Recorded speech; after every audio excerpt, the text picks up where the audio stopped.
السلام علیکم ورحمۃ اللہ وبرکاتہ۔ اعوذ باللہ من الشیطان الرجیم، بسم اللہ الرحمن الرحیم۔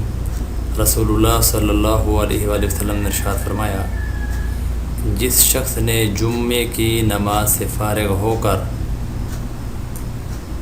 سبحان اللہ العظیم وبحمدہ سبحان اللہ العظیم وبحمدہ 100 مرتبہ پڑھا تو اللہ تعالیٰ اس کے لیے 1,00,000 گناہ معاف فرما دیں گے اور اس کے والدین کے 24,000 گناہ معاف فرما دیں گے۔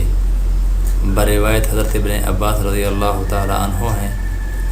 محترم سامعین، دعا فرمائیں کہ اللہ رب العزت ہم سب کو ہر دن یعنی کہ ہر جمعے کی نماز سے فارغ ہونے کے بعد سبحان اللہ العظیم و بحمدہ یہ جو کلمہ ہے اس کو پڑھنے کی توفیق عطا فرمائے۔ اللہ ہم سب کا حامی و ناصر ہو۔